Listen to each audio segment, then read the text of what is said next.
Group activities, game nights, watch parties, team building events. For example, our most recent event that we had was, I'm going to say shipwide, but was our movie event, and where we attended Star Trek 6, the Silver Country.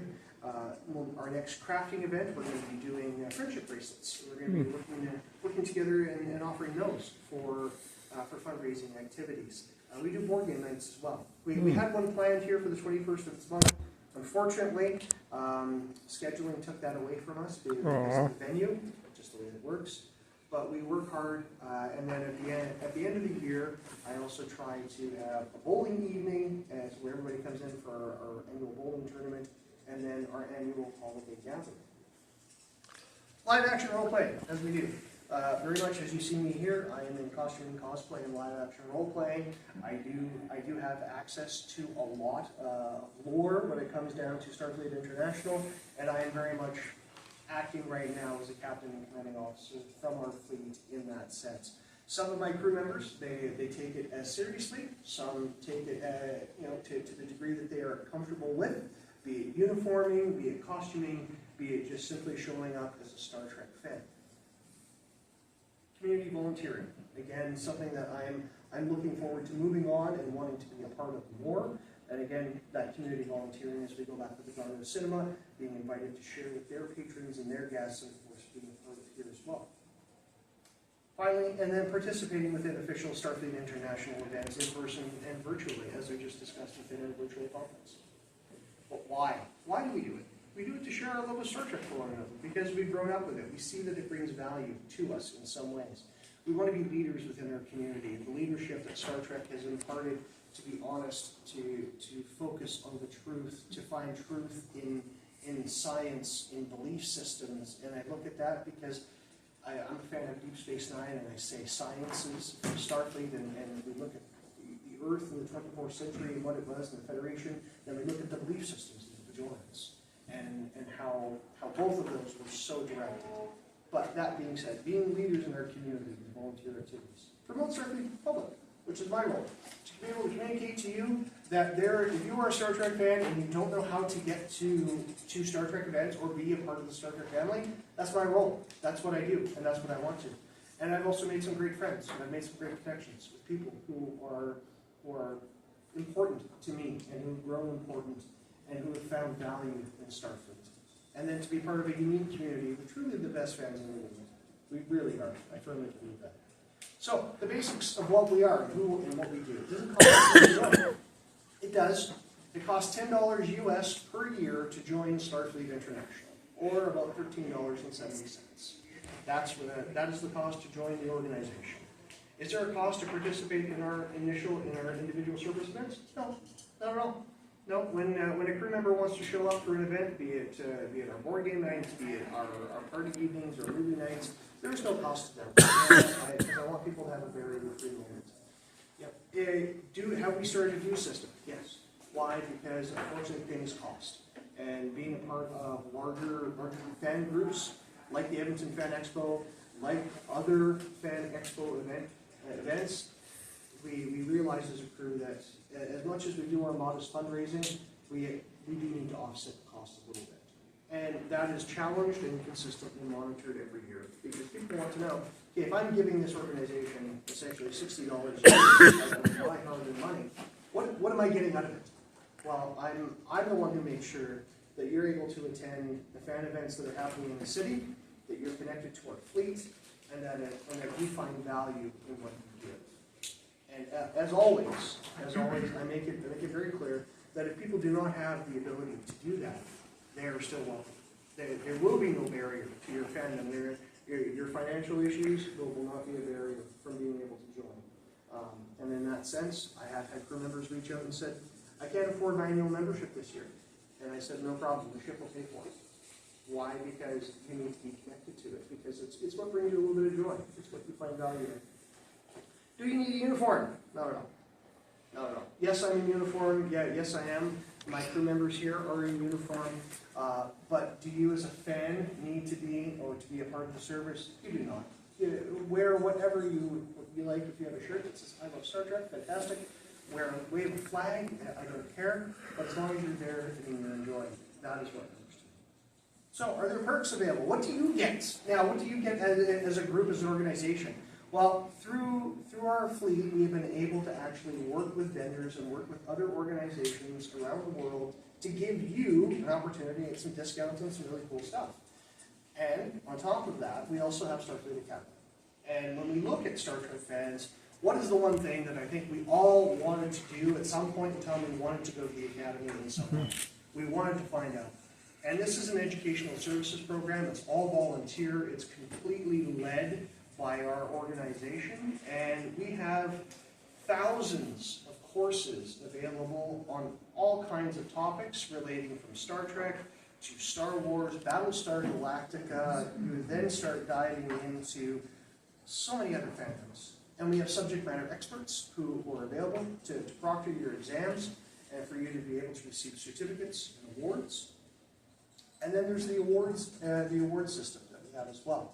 For people who take part in the Academy, who do X amount of courses, who successfully complete certain ones, you're recognized with certificates, and not only certificates, but also awards at the annual event as well. Your service is also recognized for the amount of hours that you volunteer. And one of my crew members here, Lieutenant Summer, please stand. Lieutenant Summer was recently recognized internationally for her work in pet fleet and being given a Class 1 award. And by Class 1, I mean that is a fleet-wide award that is recognized worldwide for her efforts in what she has been able to do. So again, I want you to be able to know that your hard work is recognized. And as future members of Starfleet, you can know that the volunteer work that you do is rewarded. Thank you. That being said, we have lots. There's lots there. There's so much there for you to do, to take part in, to take as much out of Starfleet International as you want, as I want to be able to provide to you. And that's my role. I'm almost done. I have questions in just a moment, please. And there you are, questions. So how does one become an officer? In that sense, aboard my ship is not every ship in Starfleet is run the same way, but for people who take, we do have an entire command and control college. So there is a command and college where we take exams. We have the OTS, the Officer Training School, and then we have the OCC, the Officer Command College. Take it. If you take the OTS and you successfully complete it, you are promoted to an ensign. If you successfully complete the OCC, you're immediately promoted to a lieutenant engineer grade. And from there are a continued amount of building block courses available through the Academy, which you can then receive certificates within command studies, certificates within sciences studies, medical studies. The Academy is very vast, and I'm certainly not doing it justice, but in that sense, there are building block ways for you to continue to succeed in that sense. So when someone is interested in how do I get promoted, aboard my ship, I have non-commissioned members as well. Some people don't want to take the exam, but some people, I recognize the amount of time that they put in and what they do. So again, I also have a non-commissioned members award system and rank system as well. So that way, people can actually feel that the time that they put in is recognized, they have a position, they have a place aboard the ship, and within the live-action role-playing umbrella of Starfleet, we very much are that semi-militaristic vehicle that you would see that is Starfleet, where you see an officer corps and then you see a non-commissioned corps as well. But that is, and of course there is no pressure for anyone to take those exams, and I certainly only ask people to take them if they really want to have that sort of a little bit more responsibility towards the ship as well. And because I do put responsibility on my officers, and because I have a chief of operations, I have an executive officer, both people that I rely on heavily, and I do want them to have those. So when I look at promotion scales, I look at the amount of time that they put in, the abilities that they bring, and how often they do so. So that's how the Cerberus works in that sense. And have I answered your question in that sense? Okay. All right. Then help me out. Let me know what I didn't answer. Okay. So is there some place I can go on how to find answers? Absolutely. We'll just get through our last one.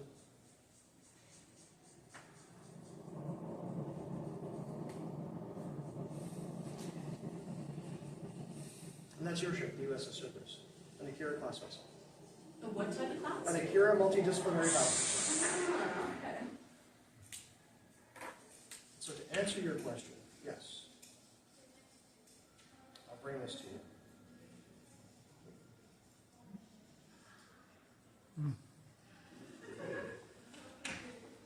See if it's in the booklet.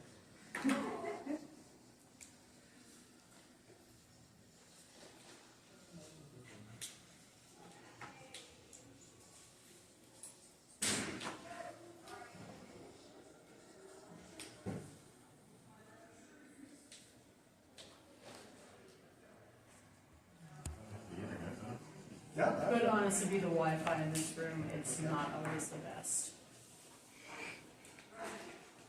Well, if it comes up, anyway, sfi.org, that is our website. I'm hoping it will go and give us a refresh perhaps. Probably my computer. Sorry. There it is. It is. No, I want to be able, this presentation is as much as your presentation, so here we go. This is Starfleet International's welcome page, and it is sfi.org. If you're interested in how to become a member, of course, here you can join. This is your members portal here for you to join. Our members hub, now when we start talking about the Academy, also the access to information to the fleet and what it provides, our members hub is going to be the place for you to do so. Oh, here we are. Basic newsletters of who we have recently involved within our ships, our international conference awards and promotions. We look at our shakedown announcements. Of course, we just had the station Shelby, because you can have space stations, you can have ships of your own kind that you would like to do so. And it is announced that way. But getting back to what it is that you were speaking about specifically, we want to look at websites and educational services. So from sfi.org, you go to our educational services, and then here's where once you have your SFI membership, you'll be able to access our academy and be able to engage in all of those courses that we have available. If it does work a little bit faster, I'll just give you a brief introduction. I'll show you the command courses that are available to you.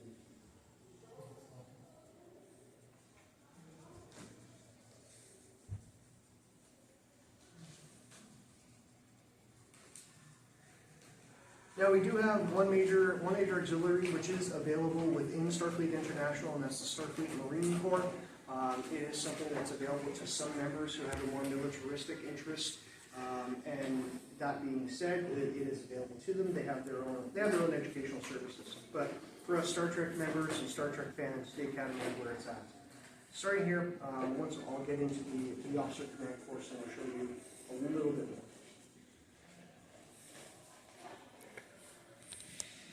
So if we have anyone under the age of 18, we have a cadet program as well. That's right. So if you're a Star Trek fan and you're under the age of 18 and you want to take exams and you want to become a junior officer, well then guess what? We have space for you. We have places for you to advance your interests. Yes? Is there a medical? Is there Starfleet Medical? Yes, there is. Yes, there absolutely is. And Starfleet Medical is run by many physicians, nurses, psychologists, dental care practitioners, and scientists from all over the world. So you would be able to have exposure to some really interesting people who share some of those values that you have. And, of course, the cadet courses. So a few things. Commanding officers in the ship, we do have a very robust data protection policy that we have to manage, and we have to be the ones who are responsible for that. I go through this with all of my crews so that they're aware as to what information that they put out there and what information I have access to, and my responsibility as a chapter president, because this is a registered social club, so I also have legal responsibilities to protect their information as well as Starfleet International. So those things. Sorry, I should have looked ahead. Does Paducah fall under the Edmonton? Paducah would fall under Region 10. Okay. Region 10 consists of Alaska, the Northwest Territories, British Columbia, Alberta, and Saskatchewan. So we have a lot of territory, but we have very few people, which is, again, my role to communicate what we need more people, which is where I want people to be a part of. And then, as we go back, of course, Starfleet Recognition and Awards, Institute of Leadership Studies, Institute of Alien Studies, Institute of Arts and Entertainment. So it's not just Star Trek. It's not just, focusing on what our fleet does. These are subject matter experts. And something completely opposite to Star Trek, I'll show you, the Institute of Fantasy, Horror, and the Supernatural.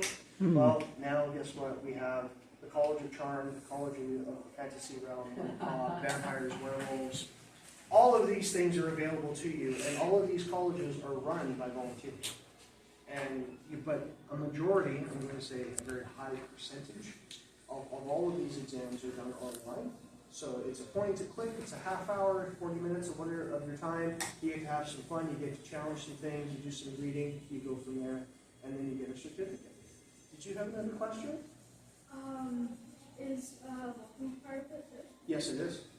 Yes, it is. We have a Vulcan Sciences Academy, and we have many Vulcans who belong to Starfleet International as well. So that's a brief overview of who we are, of what we do, of why, and what I present here with the Cerberus, and my role to communicate what's available to you as Alberta residents within Alberta, and how you can then become a part of the organization. So thank you for your time. I'm a little bit over, but I appreciate. That's okay. Beyond the other folks are aware, so it's all good. I do appreciate you all being here. I thank you very much for your time. And again, thank you to my crew for being here today. Thank you, my young friend, for asking those questions. I greatly appreciate it. I did write out, guys, sci-fi.org if you want to take that. Sorry, SFI. SFI.org. Yes, I did spell it correctly. If you've missed anything, if you want to talk more, please come to our table. We are here all day. I'm more than happy, and my crew is more than happy to answer more questions. So thank you so very much. I really appreciate it.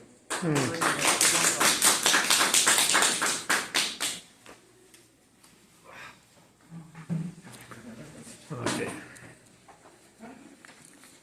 Oh. All right, our next session, guys, that's starting right away, is a Q&A with On Spec Magazine that does sci-fi fantasy literature in Alberta. Can I get all three of you together? Oh, absolutely. Absolutely. Yes, one second. Oh, Yes.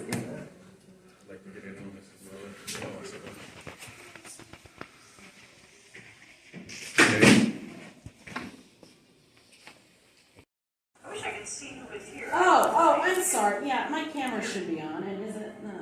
It's not on, yeah. All I'm seeing is a black void. Oh, you are seeing that. That Not is unlike my interesting. And my oven timer just went off. Okay. So give me a minute. Talk amongst yourselves. Oh.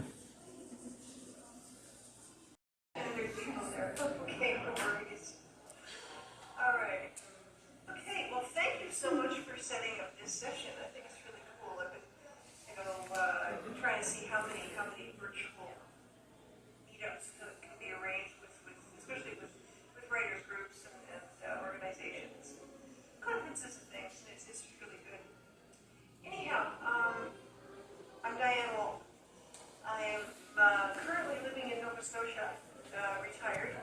Although the magazine On Spec is still strictly an Alberta magazine. I've got editors in France, I've got editors in Prince George, I've got editors in Edmonton, they're all over the map, but we publish out of Edmonton and we're proudly Alberta. And so I just kind of learned very quickly that I could run everything remotely, and that's what I've been doing. As managing editor of On Spec, it's a magazine of fantasy and science fiction, speculative writing, if you will. We have been publishing for well over 30 years. Started way back when in somebody's living room with a bottle of wine and a lot of complaining about why there's no place to publish stories written by Canadians, until we said, hey, let's do our own magazine and give Canadian writers a market, and that's how we started. And things have evolved over the years, and now there's tons of markets, which is so much better. And we're still hanging in there. That's all amazing. Mm-hmm. about all I've got as an introduction. Like I say, we do prefer, like we publish stories by people from all over the world now, but we have very strong preference for Canadians, obviously. And so that's what we try to do. And although we read everything fairly, and there are some stories that, we get a story from an Australian writer that we just can't turn down, and we'll buy it. But it's kind of fun because it gives us a chance to introduce those writers to our readers, which is a golden market. Oh, lovely. For a beginner writer, so for a writer who's interested in submitting something to your magazine, what would be the process for them to go through it? Okay, once a year, we open for submissions. When we used to, back in the good old days, you could just mail your manuscript to us by snail mail, and then we would just take them. And every 30 or 40 that we received, we would just put in batches. Everybody would read them, and we'd discuss them, and then do that. But now, as soon as we opened the floodgates by allowing electronic submissions, we realized that we had to control it somehow. So once a year, we put out a call for submissions through our website, through our social media. And when a person has a story or a poem that they want to send to us, there's a process that you would be coming to our website, you would be registering your name, your email, information, a little bit of a biographical note, whatever, information about yourself. Then you get to upload the story to our website, and then you can track the progress of it to see whether it's been read, whether it's been declined, or whether it's been accepted, and so on and so forth. And then we do all the rest in the background. My editors get assigned stories, and they read the slush. They decide which stays and what goes. And you have to remember that we got upwards of 500 stories in the time frame that we were open for submissions last year. We can buy maybe 30 of them, maybe 40 tops. And so we are pretty diligent, I guess, as to what we know can be an on-spec story, what fits and what doesn't fit. And so there's a lot of rejections. What we try to do is we'll put comments on the story, kind comments, polite comments. Yes, yeah. The kind of comments that we would say to a person face to face. Like I don't tell my editors to be mean. They're basically trying to be constructive.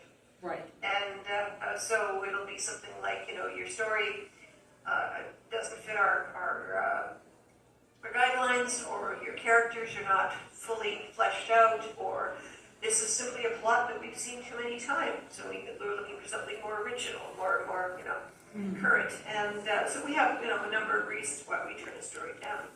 But everybody gets a fair shake. And then the stories that we purchased, we'll contract to buy them. We buy the rights, one-time rights to use the story, and we pay. And then the story eventually gets put into an issue and gets published. Oh, lovely.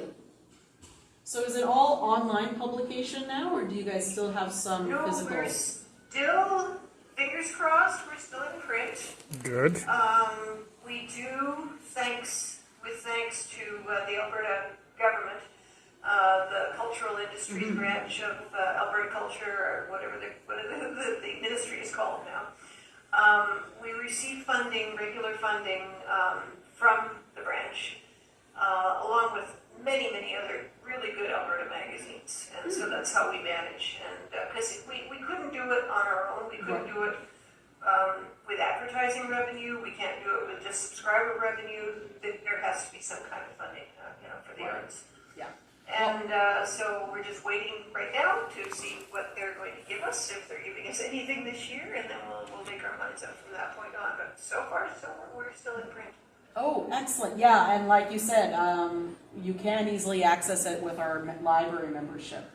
That's correct. Which is Alberta has a fabulous. really good deal. So it's, what I just know is it's part of the online package that Parkland has. So Yeah. with Alberta libraries, that we're divided into regions. So we're Parkland region, we're separate from Calgary and Edmonton, but we would probably all have access to it. Right. Yeah. Right. Yeah. And it's good for us because we do get some royalty payments for that. Ooh, lovely. And yeah, I thought so. That's good. It's good for me. And so we're quite happy that the department is still putting that funding in. But again, with government and budgets, you never know from one year to the next what their budget's going to look like. So we just keep our fingers crossed. Right. That makes sense. What's your favorite area of what do you like the best about your job as an editor? Do you have a favorite area of fiction you like to read, or is it just exciting in general? My favorite type of fiction is usually tends more to be more on a little bit on the quirky side. Oh, okay. Okay, I'll give you an example. Last year, I think we published a story, a very, very short little piece called Hairstyles for the Apocalypse. And I can see that. this particular piece of work, I mean, it was a lovely little story. Yeah.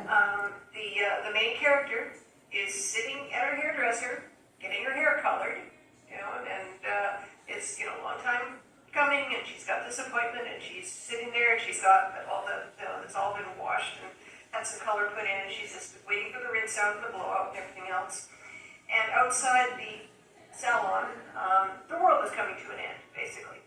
The apocalypse hits. There's no rhyme or reason for these stories. This is just, you take it on faith that either there's a zombie breakout or there's things falling apart or whatever the case may be, but the apocalypse is happening. And she's so self-absorbed that she's determined that she's going to get this hair done. Come hell or high water, basically. And so it's hilarity ensues. I mean, that's how the story goes. And it was quite charming, and I just fell for it right away. Oh, lovely. But we like people stories. We like, character-driven work. We like interesting characters. We're not so much in the, lasers in space kind of thing. Although we've done a few of those, every so often. Because one of my editors really, really likes that stuff. And so we pick and choose the stories based on everybody's different tastes so that our editorial taste kind of matches the reader's taste throughout. Interesting. Do you have a question? Have you submit a story, be like just part of the story? I'm sorry? They're like just part of the story. Submit the whole story, but only one chapter of the story. Oh, the question is, have you ever had a story be submitted that you liked, let's say, only part of it, but not the other part? Like there's a section you really like, but the rest doesn't really meet the criteria? Well, quite frequently that happens. I mean, especially if somebody sends us something really, really long. We will find that we don't buy it. I mean, because we don't have time to help somebody rewrite their story. That's what it is. Unless the story is so close to publication that we're willing to work with the writer on it. Right. So we will send a rejection letter saying, hey, do you realize that your story only starts on page 5? Cut out the stuff at the beginning. Right. Or the story doesn't end properly. It hasn't got a good resolution, so fix the ending. So we do get a lot of that. If that's what the question meant. Yeah, sort of. Yeah, gotcha. In general, just for folks that might not know this, what is the structural specifics for what a short story is, maybe? Well, our guideline is kind of just for us. It's basically no more than 6,000 words. That's a given. Having said that, if it's a writer that we've published before, or a writer that we know is a darn fine writer, and if they ask us ahead of time, we've actually published stories much longer than that. But that's just, it's our party, right? We can do what we want. But for the average writer that's sending us something for the first time, no longer than 6,000 words, and you can pretty much assume that 1,000 of those words can be thrown away easily, because people just tend to be a little bit wordy. Right. But we do like flash fiction. Again, we're pretty picky about flash fiction. So even something that's 400 to 500 words long, if it works, it works. Right. And so, but the hard rule, you know, for somebody new to us who hasn't cleared it with us to begin with is the success words. The last question that I have for you is, do you guys sometimes do like serial stories, like, or is it they should always be standalone? No, we have published stories in the same sort of series. We actually had a story a couple of years ago, and we've by I can't remember the author's name. That's embarrassing. But the main character is an interstellar videographer, and so he in one of the stories he was photographing an alien wedding party. Another story, he's photographing something else, and so he just goes from one adventure to the next. And so we've had a couple of those in the same milieu, if you will. Universe. The same character going through different adventures. Interesting. But they're not really a serial per se, unless, you know, one of these days he'll probably have enough stories put together that he'll have a book. But it's not something we do on purpose. It's just that if the story worked and liked it, then we would buy it. But no, we don't take a novel, let's say, and break it into 4 pieces or anything like that. No. We just kind of figured that being a quarterly magazine is too long in between issues for people to really read something in serial form. That makes sense. We never did. All right, Diane, that's all the questions I have from the room, actually. I know it's much shorter than we anticipated, but is there anything else you'd like to add? Well, I don't know. I suppose one thing that people can do is come to our website, okay, onspec.ca, Okay. and sign up for the little subscribing to kind of, it's a newsletter, a blog, whatever you want to call it. Yeah. And that way you will know when we're opening submissions. I will. And also, any news that we post on the website, you'll get an email. Fabulous. Yeah, I will definitely mention that on our Facebook page, the library Facebook page. I think that we have a writers group, and so I think they would be very interested in that. Yeah, perfect. Yeah. Yeah. And I'm hoping that more people are reading on spec through the library. I think that it is very cool. Mm-hmm. The more use of the library, the happier I am. Awesome. So thank you so much for coming. Well, thank you for And thank you for dealing have a with great the, rest of the day. oh, sorry, thank you for dealing with the time crunches and changes too. Oh, That's okay. I mean, what was really funny is just when I saw that email from you, we had some unexpected house guests. oh. Is it a good house guest? Oh no, I'm gonna have to leave. And then as it worked out, they were leaving just as the session began, so we're good. Fabulous. Okay. Oh. I will email you later. Thank you. Okay, well, thank you, and everybody have a great day. Okay. What kind of muffins? No, we have to go.